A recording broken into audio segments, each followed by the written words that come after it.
بص، عشان نبدأ عن نظافة، انت لو بني ادم غير متزن نفسيا بقى ومتتقبلش النقد وهتزعل من اي كلمة هقولها وكده وتخش تشتم في الكومنتات، فاقفل الفيديو من دلوقتي عشان بس ما نوجعش دماغنا. تمام؟ فموضوع النهاردة باختصار هو ليه الفايتنج مهم لكل الرجالة، تمام، او القتال باللغة العربية. طبعا هو قبل ما ابدأ بقى في الفوائد وكده، هي في اشكال مختلفة وهي مش هتفرق قوي، يعني الفايدة موحدة بين كل الحاجات دي. انت اخترت تبدأ بوكسنج، كيك بوكسنج، ريسلينج، MMA، BJJ اللي هو الجيتسو، مش هتفرق قوي. تمام؟ مواي تاي مثلا مش هتفرق برضه. تمام؟ الفايدة موحدة بين الحاجات دي كلها. انت لو اخترت تتمرن اي حاجة منهم فانت تعتبر احسن من البني ادم الطبيعي برضه. تمام؟ انا مثلا في البداية اخترت بوكسنج لان ده اللي كان متوفر عندي، ما كانش في حاجات تانية جنب البيت ومش عارف ايه والحاجات دي كلها، فانا اخترت بوكسنج وخلاص ريحت دماغي. انت كمان اعمل نفس الحاجة. لو لقيت جنب بيتك مثلا جوجيتسو مثلا، اختاره. انا عارف ان هو حاجة ليس كول عن مثلا انك تبدأ MMA مثلا او بوكسنج، بس دي الحاجة اللي عندك دلوقتي فاعملها وخلاص. وفي ناس اصلا بتفضل الريسلينج والBJJ لاسباب مختلفة، بس مش هتفرق يعني. تمام؟ انت بقى لو عايز تاخد الفايدة من العوالم كلها، ممكن تبدأ MMA. تمام؟ MMA ميكس مارشال ارتس، مارشال ارتس كتير زي البوكسنج، كيك بوكسنج، ماي تاي، ريسلينج، BJJ. كل الحاجات دي بتبقى ميكس في حاجة واحدة، وانت بتتمرن كل ده في نفس الوقت، وبتبقى فايتر كيبل اكتر. يعني لو انت بتتعلم MMA وواحد انت رحت تتخانق مع واحد مثلا بيتمرن ملاكمة، بتاع الملاكمة هيكسبك. لا لا، بهزر. انت ممكن تكسبه وهو ممكن يكسبك على حسب السكيل ليفل بتاعكم. فهي مش مقارنة، يعني مش هنقعد نقارن مين هيكسب مين وكده. الاحسن هو اللي هيكسب. يعني لو انت بتمرن MMA وافريج في كل الادوات بتاعت ايدك رجلك، جرابلينج سكيلز مش عارف ايه، فانت لو قابلته ريسلر كويس قوي هو هيكسبك، لان هو يعني ماستر في حاجة واحدة بس، انما انت افريج في كل حاجة، فانت مش هتعرف تكيب اب وذ هيم. تمام؟ إيه طبعا اوجه الاختلاف الاساسيه بين الفايتنج وانك تتمرن حديد عادي او جيم وكده. طبعا هي موضوع ملحوظ والناس كلها عارفاه، بس بيحاولوا ينكروه بطريقه ما لانهم انسكيور وكده. انا نفسي لاحظته من فتره او من فتره كبيره. كان في فيديو كابتن بتاع جيم منزله على الانستجرام عمال يشتم ويقول لازم تنزل تتمرن ومش عارف ايه عشان لو حد جه عليك تفشخ ميتين اهله، اللي هو بيتكلم باسلوب همجي وكمان فاهمني الايجو بتاعه عالي قوي، وهو لو قابل ملاكم مثلا وزنه 60 كيلو هيكسبه عادي، فاهمني؟ وهو اصلا مضخم بقى وبياخد استرويدز ومش عارف ايه. فهي اصلا وجه مقارنه مش عادل. بس الفكره واحده. تمام؟ الايجو بتاعه بيبقى عالي جدا وعلى ما فيش، لان انت شكل بس. انت اصلا لو العيل ال 60 كيلو راح يلعب معاك، هيلعب معاك مثلا اول دقيقه ودقيقه ونص، لو عاش فيهم تمام انت خلاص هتبقى قاعد على الارض. فاهمني؟ فهي كلها بتعتمد بس على الستامina. تمام؟ فاي حد بيروح جيم بيبقى شايف نفسه قوي، تمام، وفاكر نفسه ان هو يقدر يضرب اي حد وكده. والفكره من هنا لان هو اصلا ما دخلش العالم الحقيقي، هو ما جربش الموضوع. تمام؟ فهي دي بالنسبه له مجرد سيناريوهات. هو بيقعد يتخيل نفسه وهو في المواصلات مثلا او هو قاعد في البيت قبل ما ينام، بيقعد يتخيل ان هو جامد وكده، ولو ماشي مع صاحبته مثلا وواحد عاكسها ومش عارف ايه يروح يضربه وبتبقى سهله ومش عارف ايه. بس كل دي اوهام في دماغه. تمام؟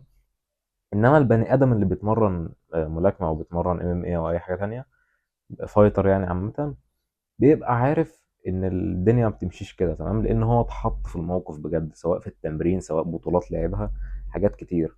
تمام؟ فعشان كده بتاع الجيم بيبقى الايجو بتاعه عالي وخلاص، لان هو اصلا ما اتحطش في الموقف. ماشي؟ انما الملاكم اتحط في الموقف كذا مره وباشكال مختلفه، سواء قدام واحد طويل وسريع، سواء قدام واحد قصير واقوى، اللي هو فهمني بيبقى بيتعامل مع ناس كتير وفهم الدنيا ماشيه ازاي شويه، فبيقدر يعدل على الستايل بتاعه على حسب هو بيلعب قدام مين. تمام؟ والناس مش بتستوعب الموضوع كويس، بس لو حصلت خناقة بين واحد بيروح جيم وواحد مش بيروح جيم أساسا، أنا شايف إنها تبقى 50-50. تمام؟ ممكن الحافة تميل للي كان عنده اكسبيرينس أكتر، يعني لو بتاع الجيم دخل في خناقات وهو صغير أو كان بيدخل في خناقات باستمرار يعني في الشارع وكده، ممكن يبقى ليه الفايدة. بس في الآخر القاعدة واحدة، ده ستريت فايت ملوش أي 30 لازمة. تمام؟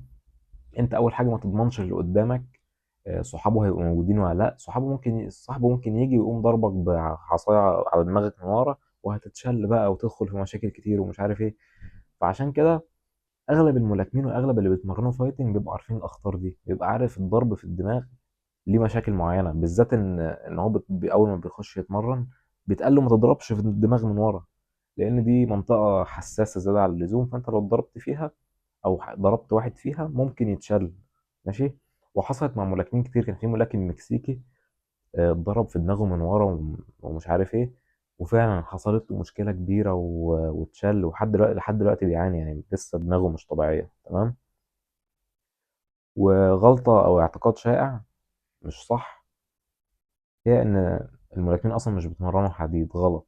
يعني حرفيا كل الملاكمين المحترفين او حتى الاماتشرز وكده، او حتى اللي بيتمرن عادي جنب البيت، كل دول بيرفعوا حديد بشكل من الاشكال عشان يطوروا من القوة العضلية والتحمل بتاعهم، لان الاتنين دول مهمين جدا في الرياضة دي. و...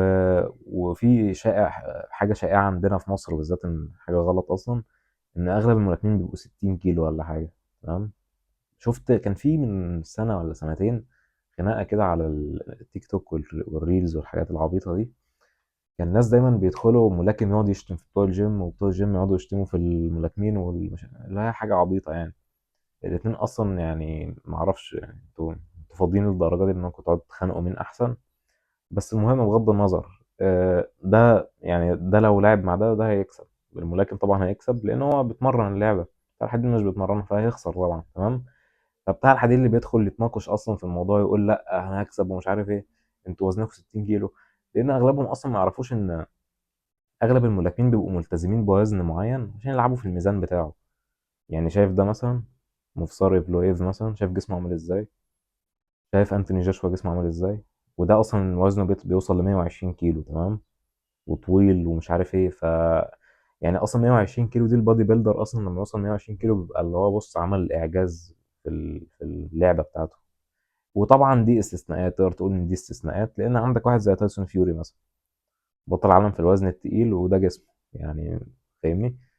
لانها الرياضه، لانها لعبه، على كل واحد بيعمل حاجه اللي هو عايزها، وكل واحد بيمشي على نظام الحياه اللي هو عايزه. وهو بيخدم نفسه. تمام. لانه هو كذا مره طلع قال ان هو لو نقص وزنه زياده عن اللزوم ونشف وكده هينزل الوزن اللي تحت. هو عايز يلعب هيفي ويت، وفي اسباب كتير طبعا. طبعا في ميم بيض شغاله دلوقتي. to show them how wrong they are, how pointless it is, that they can be a part of something bigger or die. ايوه حرفيا. تمام. فهي الموضوع بسيط يعني. يا تخوف في البداية، وانا اصلا يعني بدأت بداية تخوف شوية. بص، بمناسبة ايه الفوائد انك تبدأ وكده. اول حاجة ان الايجو بتاعك هيتفشخ. تمام. حرفيا هتداس في الارض. دي حاجة. انا اول ما بدأت كنت فاكر الموضوع سهل، مش عارف ليه. يعني انا كنت بتفرج على الفايتات بتاعت اليو اف سي وكده، وكنت بحس ان الموضوع سهل. يعني انا حاسسها في بالي الموضوع سهل، موضوع انا اقدر اعمله. تمام. لان انا كنت بتفرج من بره، عارف الثيرد بيرسون برسبكتيف وكده. انا كنت بتفرج من بره ومش عارف بقى العالم الحقيقي ماشي ازاي. ان هو محتاج يبقى عنده ستامina كويسه، محتاج يبقى بيتحرك كويس، محتاج يعرف اللي قدامه هيضرب ازاي. في حاجات كتيره كالكيوليتد قوي، انا ما كنتش بحسب حسابها. يعني انا كنت شفت النوك اوت بتاع كونر ماكريجر وجوزي الدو، لما اللي هو لما نيمه اول 8 ثواني وكده. شفت بتاع بضمت اللي هو طب ليه جوزي ألدو ما حركش دماغه بطريقه معينه وراح يضرب تاني. فانا كنت فاكر العمليه سهله، يعني انا كنت فاكر ان انا هبقى بطل عالم ومش عارف ايه. المهم اول مره دخلت فيها سبارن كان تقريبا تالت ولا رابع سيشن ليا، او حتى تاني سيشن انا مش فاكر. الموضوع ده في 2000، اخر 2021، في اكتوبر. تمام. شهر اكتوبر. انا فاكر الموضوع ده كويس. كان في عرض في جيم وكده فرحت اشترك. كان مدرب تايلاندي كده غريب. المهم رحت اشتركت ومش عارف ايه، قعدت اتمرن سيشنين مثلا. وكان السيشن التالتة يوم سبارينج، فما كانش فيه غير انا وغير واحد تاني، والواد التاني كان عنده مثلا 19 سنة وانا 15 باين. انا كنت 15 ساعتها تقريبا، وهو كان 18 ولا 19. فرق كبير. انت تقول لي اه فرق 3 4 سنين مش حوار، بس لا هي بتفرق يعني. انت شوف كمية الخبرة اللي هو اخدها على ما انت اصلا جيت، وانا لسه جديد اصلا ومش عارف ايه. فالموضوع بيفرق عامة. المهم، دخلت وانا كنت فاكر الموضوع سهل، فانا دخلت بعنف. يعني اول ما الكابتن قال ابدأوا، انا دخلت على طول هي ميكرز ومش عارف ايه واوفر هاند وحاجات عبيطة. اتفشخت انا حرفيا، اتضربت يوميها ضربة انا ما شفتوش في حياتي. يعني انت عارف، انا اول ضربة اخدتها في وشي صحتني شوية. يعني انا عارف بتحس بفلاش كده انك اتخبطت بعربية. ورحت البيت ساعتها انا مصدع قوي وشايف اسود، يعني تقريبا جالي كونكشن اساسا، ارتجاج في المخ. لا الموضوع ما كانش احسن تجربة يعني، بس انا اتعلمت منها طبعا. تمام. فالايجو بتاعي اتفشخ. يعني انا كنت فاكر الموضوع سهل حرفيا. يعني انا كنت فاكر ان انا جامد ومش عارف ايه، لان انا اصلا قبلها ما كنتش بتمرن غير تمارين جيم عاديه او تمارين حديد. فما كنتش اعرف الجهه التانية من العالم اللي احنا عايشين فيه بيبقى موجود فيه ايه. فانا بس كنت متبرمج على حاجه معينه.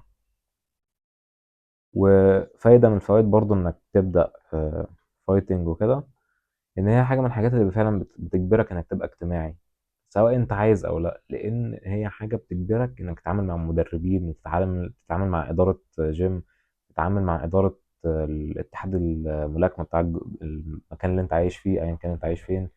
فاهمني؟ فهي هتجبرك انك تتعامل مع الناس اكتر. تمام، سواء مدربين بقى سواء زمايل ليك. وعارف بيبقى فيه يعني احسن ناس عرفتهم تقريبا كانوا ناس ليهم علاقه بالالعاب دي، الالعاب القتاليه. تمام. اغلب الناس اللي انا عرفتهم في الجيمات العاديه بتاعه الحديد كانوا ناس غير سويين نفسيا بطريقه ما، مش عارف ليه. بيبقوا عالم بضان قوي الصراحه. وحتى الناس الكويسه اللي انا عرفتهم في جيم عادي، تمام، كانوا اصلا قبلها بيلعبوا MMA. يعني انا عارف كام شاب دلوقتي. انا دلوقتي بروح جيم عادي عشان عندي اصابه وكده. فالمهم، عرفت اتنين منه، والاتنين اصلا كانوا بيتمرنوا الحاجات دي زمان. هم على نفس الخطة بتاعتي حرفيا، اللي هم نفس الدماغ تقريبا. عشان كده بتعامل معاهم بطريقة كويسة، او احنا فاهمين نفس الدماغ يعني. وحاجة تالتة ان الفايتنج زي الالعاب حرفيا. بص، هي الحياة عامة زي الالعاب. انت بتبدأ مستواك وحش وبتقعد تخسر، وبعدين مع الوقت بتبدأ تتحسن وتلاحظ التحسن ده، فتدمن الموضوع شوية وتبدأ تتحسن تاني وتالت، وتحاول تتطور اكتر ومش عارف ايه. فاهمني؟ فهي بس فكرة انك تقعد تطور فيها لحد ما بتوصل لمرحلة ادمان. يعني انا في شهر 11 12 اللي فات كان جات لي فترة اتلزمت قوي في التمرين وكده. كنت حاسس بالموضوع وصل لادمان شوية، ان انا كنت عايز كل مرة اروح احاول ابقى احسن من اللي قبلها، احاول ابقى احسن من اللي قبلها. تمام. ودي حاجة كويسة، لان انت عشان كده انا دايما بقعد اقول الفيديو جيمز وكده مضرة ومش عارف ايه، عشان هي ببساطة بتاخد منك الاحساس ده. لان انا مثلا لو قاعد في البيت ما بعملش حاجه غير ان انا بلعب كول اوف ديوتي مثلا، احساس الباور اللي انا بحسه لما اكون عايز اتطور في حاجه معينه هيروح كله على كول اوف ديوتي، ان انا اقعد الفل اسلحه ومش عارف ايه. انما يا اسطى يعني الحاجات دي اول ما تبدا تتمرن رياضه حقيقيه وكده، او حتى انت لو بتروح جيم ممكن تحس نفس الاحساس. انك تروح اول شهر مثلا تحس بتطور، تبقى عايز تودي التطور ده لتاني شهر بطريقه اكبر وكده. بس هنا بتبقى اكتر شويه لانها بتبقى تكنيكال اكتر، بتبقى حاجات تكنيكال ودقيقة قوي، فانت بتدمن الموضوع اكتر، والموضوع بيبقى بيحسسك باحساس احسن من الاخر. لانها سكيل. فاهمني؟ زي انك تبقى سكيلد في حاجة معينة كوظيفة مثلا او كشغل. انت نفس الحاجة حرفيا، وليها عوائد بقى، سواء انت عايز تدخل بطولات، عايز تعمل فلوس من الموضوع ده، حاجة ترجع لك. تمام. واغلب الناس برضو يعني بتفهم موضوع ان هو يتمرن حاجة قتالية غلط، لان هم مش بيبقوا فاهمين انت محتاج وقت قد ايه عشان تبقى فايتر افريج او فايتر عادي، اللي هو من النوع لو دخل مع واحد يا اما ممكن يكسب او يتعادل معاه او فاهمني. انت محتاج وقت كتير فشخ عشان توصل للمرحله دي، انك تبقى افريج. لان يعني الموضوع بياخد وقت كبير قوي، انك تبقى كويس قوي في اللعبه انت محتاج مثلا 5 سنين. 5 سنين بالتزام عشان تبقى وصل لمستوى كويس قوي. تمام. ولو انت طبعا 5 سنين دي لو ما عندكش منتور مثلا وكده، لو انت بادئ بداية كويسة وليك حد يعلمك كويس وكده، ممكن الموضوع ياخد له مثلا من سنة ونص لسنتين. فاهمني؟ يعني بتعتمد من شخص للتاني على حسب انت سنك كام، اللي هو بتختلف من بني ادم للتاني. وفي اصلا حاجات انت ممكن اول سنه او سنتين تقعد تهبل، تقعد تعمل اي عبط، تمام، ملوش اي 30 لازمه، وانت اصلا مش فاهم انت بتعمل ايه. فهي بس بتعتمد على حسب تجربه الانسان لانسان تاني. وكمان حاجه تانية غلط ان احنا فاهمينها غلط يعني، حاجه تانية احنا فاهمينها غلط، هي ان اغلب الفايترز يعني بيبقى عندهم حس معين، هم عايزين دايما يدخلوا في مشاكل وخناقات ومش عارف ايه.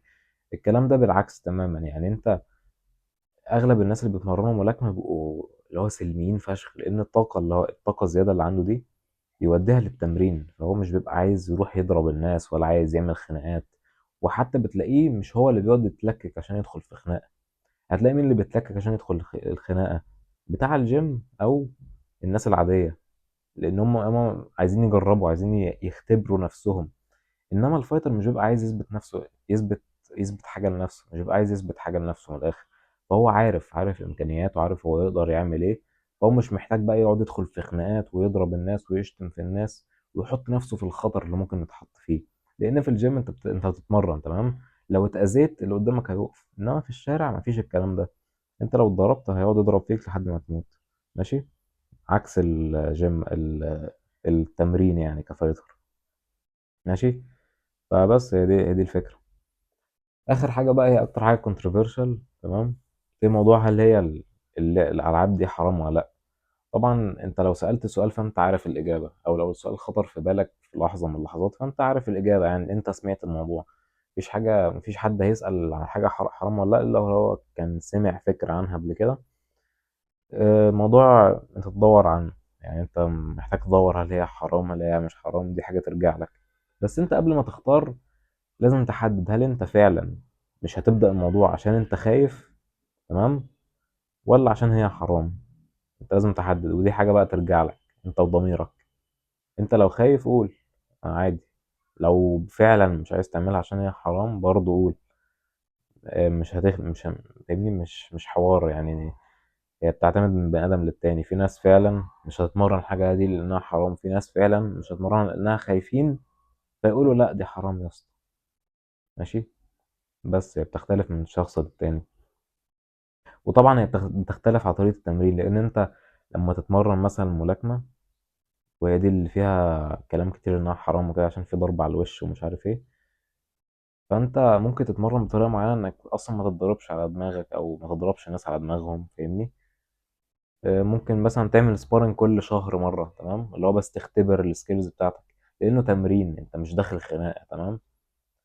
انت اصلا حتى على الوش ممكن تكلم اللي قدامك تقول له انك هتضرب بالراحه على الوش، لان انت عندك اسباب معينه وافكار معينه، مش عايز اللي هو تضرب جامد على الوش ومش عارف ايه.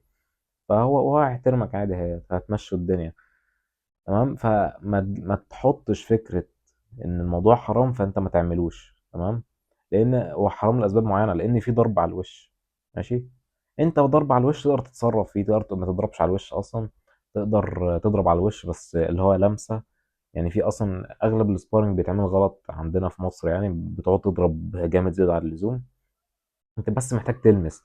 يعني انت حتى بتشوف الناس في تايلاند بيعملوا فايت مثلا كل شهر وكده، اللي هم بيبقوا فايترز اصلا وفلوسهم كلها داخله من الفايتنج. في السبارنج بيتمرنوا لمس، مش بيضربوا بعض، تمام، لانه بس عايز يختبر السكيلز بتاعته. فانت اعمل نفس الحاجه، انت المس بس. لو عايز تدخل فعلا وبتقول الموضوع حرام وكده المس، مش لازم تضرب على الوش، تمام. وممكن تتمرن تمرين عادي، تمشي في التمرين عادي، تبقى تاخد السكيل بس، تكسب الثقة، فاهمني، عشان تعرف تحمي نفسك وتحمي عيلتك، ولو اتحطيت في موقف محتاج فيه الحاجات دي تعرف تتصرف يعني، تمام. وفي الاخر برضو كل واحد يدور ويختار اللي هو عايزه، انا ماليش دعوة من الاخر. عشان بس نقفل الموضوع على كده، انت لو عايز تبدأ الموضوع فهي فايدة ليك. لان انت يعني حتى انت لو فكرت فيها برضو، يعني اوقات الصحابة وكده لما كان في حروب كانوا بيتمرنوا مع بعض، فاهمني. كان اكيد كان في، انا ما اعرفش المعلومه مش متاكد منها، بس اكيد كان في زي حاجه زي تدريبات بتتعمل ساعتها، مش بيروحوا على الحرب على طول، فاهمني. فدي نفس الحاجه، انت بتتمرن، انت بتحاول تتمرن وتطور مهاراتك بشكل ما عشان تبقى كويس فيها. بس هو ده اللي عندي النهارده، واشوفك في الفيديو الجاي. سلام.